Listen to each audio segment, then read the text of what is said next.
We have warned that their tariff strategy would crush Canadian workers. And now, even the mainstream media is finally catching up to that disaster. Let's watch the proof.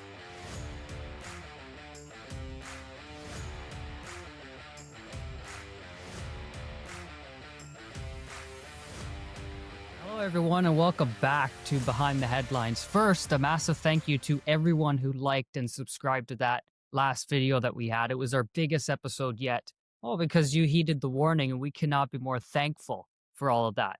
Weeks ago, Ian predicted that Kuzma was dead. Now reports confirm that Trump may kill the deal entirely. We were ahead of the news cycle then, and we're keeping you ahead of it today. We're covering devastating news from Algoma Steel, startling economic numbers, and closing it out with a segment we are calling Mark Carney's Lies. It's all connected, and no one is covering it like we do. So let's get right to it. This week, 1,000 families in Sault Ste. Marie found out Mark Carney's promise to protect them was a lie. His government handed out $400 million to save these jobs, and still the company is laying them off anyways. Even worse, they knew that the cuts were coming and tried to cover it up. A betrayal that even Doug Ford has confirmed.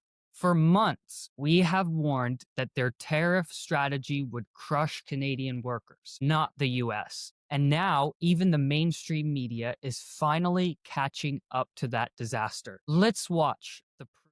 Now, and the proof of that is what just happened at Algoma. I'm afraid that Brian's right.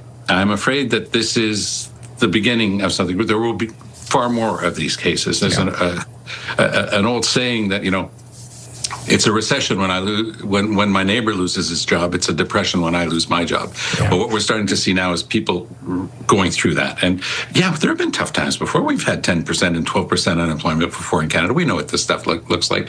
But we've never had our closest neighbor intentionally harming our economy, which is what we're going through now. And I refer us back to our previous discussion. We've got to use what we've got, including our natural resources, which is this great blessing that we have in this country. Got to do it wisely, but we got to do it quickly, because otherwise the entire economy could start to tank. So, Ian, you were right. You said that the government story didn't add up, and now we know that they knew. The mainstream media is just catching up to that, something we've been talking about for a long time. Walk us through how Mark Carney's green push and that $500 million handout from the province and the feds made these 1,000 layoffs inevitable. They haven't released the contract because that'd be too embarrassing. But the Carney government insisted that Algoma go to green electric energy instead of coke ovens, which is the standard way of producing steel and has been for 100 years. And by doing that, it was going to cost 1,000 jobs of the guys who work in the coke ovens. And they knew that, but they didn't tell us that. They just said, we've given Algoma $400 million, and then Ford added another $100 million. And that is after they cut the 1,000 jobs. So this is not on Trump at all. I take issue with Moncler on that. It's on Carney, because if he had stayed with the proven system of using coke ovens to produce steel, those jobs would not be redundant. It's really weird to me that Carney and Ford would go along with corporate welfare loan of a total of $500 million after the jobs are cut, and there are no job guarantees. Yeah, I think you summed it up perfectly, as you always do. I don't know what else to add to that other than to say that back in April, Mark Carney was in Sault Ste. Marie promising workers that he'd stand up to Trump, protect their jobs, and build Canada strong, and all that elbows up virtue signaling BS. And now the U.S. is paying companies essentially to leave Canada through tax incentives, regulation incentives, and zero tariffs. And we knew that was going to happen. Right. We did know. We predicted it. We are witnessing the catastrophic consequences of having no deal with Trump, and it's workers who are paying the price. I take no joy in saying that, right? Because there are going to be families this Christmas that are going to be struggling to get by when they should be worried about spending time with their family. Just, here's the cold hard math.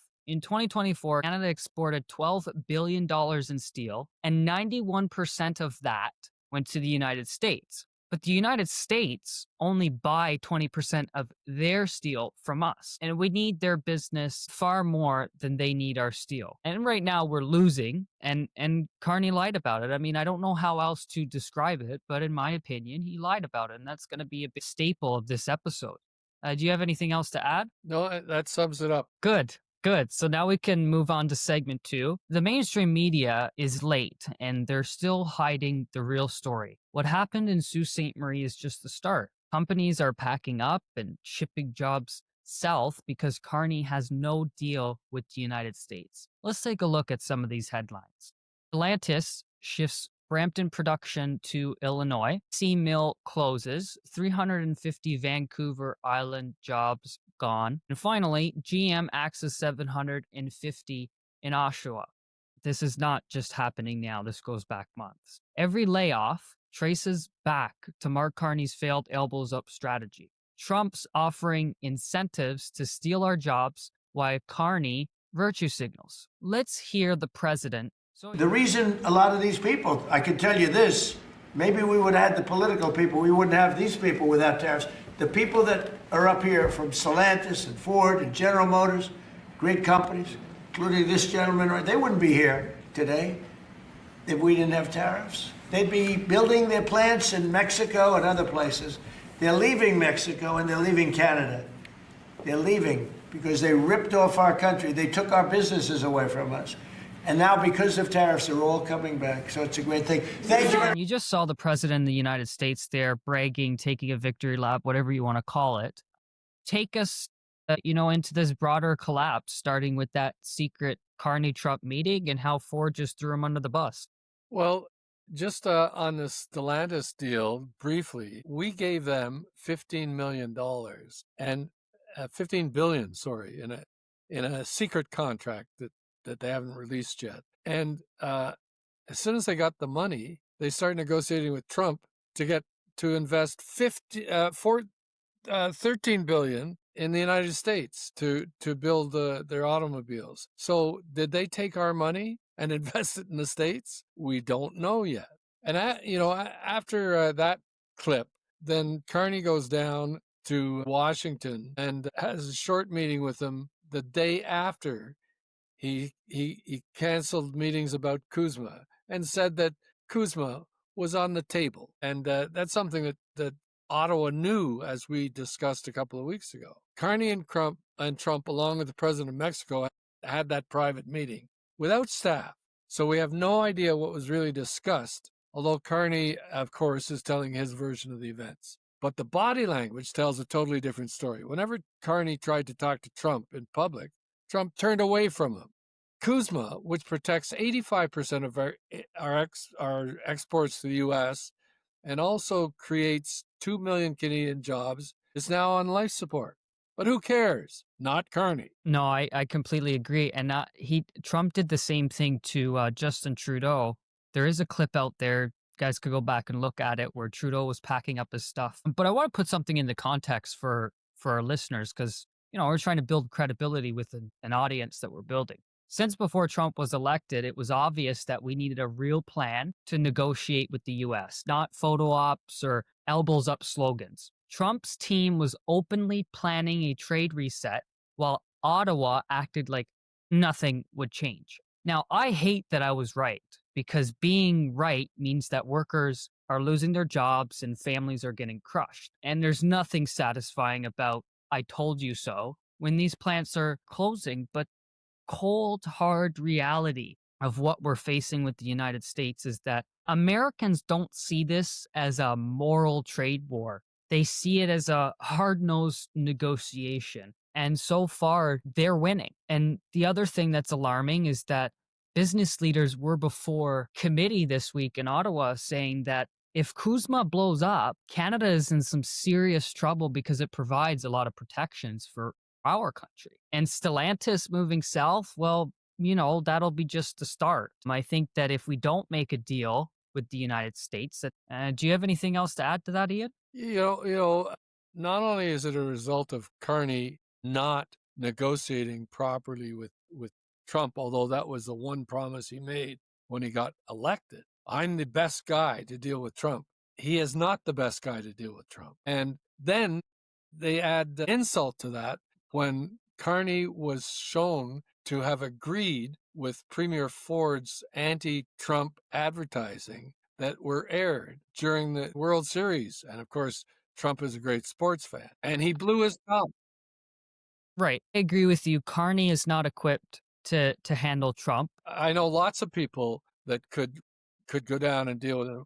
One guy who definitely could was John Manley, who was the deputy prime minister under Chrétien. He was a businessman. He understood business, and he was a great negotiator. The Carney cabinet doesn't have anybody of that stature, but there are people that could deal with it. Yeah. Well, all you got to do is read The Art of the Deal, and that's the book that you're talking about. I know because I've read it, and we've talked about it a lot on this show. So let's move into segment 3, and this is going to put a bow on everything that we've talked so far during the podcast, and it's something that we decided to call Mark Carney's lies. And lies is a strong word, but in our opinion, that's what Canada is getting. Canada is sliding into economic hardship because Mark Carney lied, plain and simple. He promised that he would protect us from Trump, secure a serious deal, and, other things like hit his housing targets. And none of that happened, right? Elbows up wasn't strength. It was an election con. And while Carney was posing as the tough guy, factories were closing, jobs were disappearing, and our position with the United States, even under Kuzma and the housing market, kept on getting weaker. Pierre Poilievre is putting that pattern on the record, laying out Carney's broken promises on trade, Trump, and the economy pretty much since the election. Let's watch this clip from Pierre Poilievre. The question is, why is there no reference to keeping jobs at Stellantis and so much emphasis on these policies? But I don't know why you're all saying that there's no commitment. There is. So, just look at the contracts and then you'll be informed. Has the minister seen the fully unredacted contract? I certainly would. If she has, it wouldn't have been through my office. So my sense is no. I've actually not seen the fully unredacted version myself. Go ahead. Just go if right you for want it. to be a minister with Mr. Carney, you have to be prepared to lie about everything. Now, this particular minister, as you've said, you think is one of the worst. And I think she proved that this week. She lied several times. First of all, she said, go look at the contract. It's all in there. When her deputy minister then says to the House of Commons committee, oh, I don't think she's read the contract. What do they think they're doing up there? This isn't high school. This is running the country. But I'll tell you something that I know from having been in government is the Prime Minister's office approves basically what ministers can say. Some will say, well, ministers are like blind sheep saying whatever they're told to say. Jolie was thrown under the bus by her own deputy minister who said that she hadn't read the contract. Well, I've seen that. What happens is that when a premier or a prime minister wants to have a cabinet shuffle and get rid of bad ministers, they usually leak stories out. And this is going beyond leaking a story to have her own deputy minister expose her as a liar. And you got to remember that deputy ministers report to the prime minister. They do not report to the minister.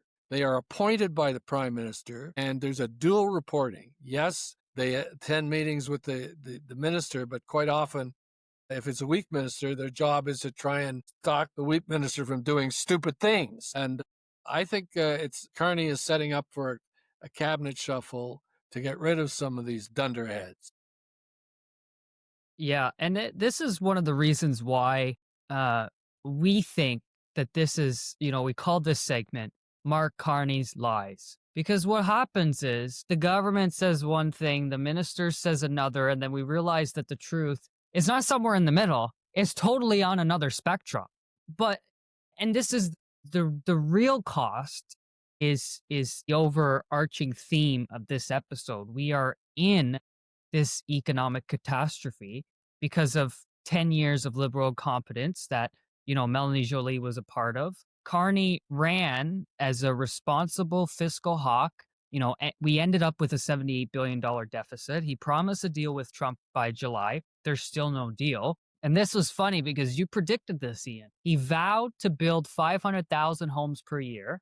And the parliamentary budget officer now says that they can only deliver 26,000 homes for the first 5 years, right? It's absolutely insane what is being uncovered after Mark Carney opens his mouth. It's the total opposite. And, this isn't some harmless political spin. These choices are why families at Algoma and Chrysler and GM and plants across the country are losing sleep about their mortgages, their grocery bills, instead of, what to put under the tree. This is, we're leading into the Christmas season. It's supposed to be the most the most beautiful time of year, the most happiest time of year to spend with your family. Carney we is elected turned into the Grinch, the Christmas Grinch. Right. He's the Grinch right now. But we elected a guy who was sold as a brilliant economist, a former Bank of Canada, Bank of England governor, and it was all BS. But what makes me the angriest is that he promised to protect these jobs and these families, and he's failed, and it's the ultimate betrayal. And the one thing that I consistently hear from liberals is, politicians, they don't keep their promises all the time. And that's true. I mean, you and I, Ian, are willing to give Carney the benefit of the doubt on all these things. But when you're singular can't... When baby Trudeau left and Carney took over, I gave him the benefit of the doubt as a longtime liberal. But in the first couple of months, he was okay. But ever since then, he's been, in my view, a disaster. He doesn't know how to be a politician. He doesn't know how to govern. He knows how to lie in boardrooms and, maybe you can get away with it there. You cannot get away with that every day dealing with voters. And it's going to bite him in the ass. Right. And I was watching one of the talking heads on the mainstream media this week, and they said something to me, and you immediately came to mind. They said Mark Carney is governing like he has a majority government. That's not true. What you said is true, which is that Mark Carney is governing like he's the CEO in a boardroom where he gets to make the decisions and override the board. All the decisions. So, do you have anything else to add? No? Okay. We're good. I think we've convinced ourselves that he is the Grinch that's about to steal Christmas from a lot of workers. Right. And I think next episode, we're going to have a lot more to dive into on more of Mark Carney's lies, unfortunately. But this entire show was created to give you the story behind the headlines. Because, the mainstream media, subsidized, bought, paid for, however you want to frame it, is not going to tell you the truth until they absolutely have to, just like, happened this week on a few shows that shall not be named. But Ian and I are always ahead of the curve because we're passionate about this country and we do our research and we want you to know the real story. So if you like what you heard today, please continue to like, comment, and subscribe. We love hearing from you. And who knows, you might even hear from us in the comments. Anyways, everyone, take care and we'll see you next week. Bye.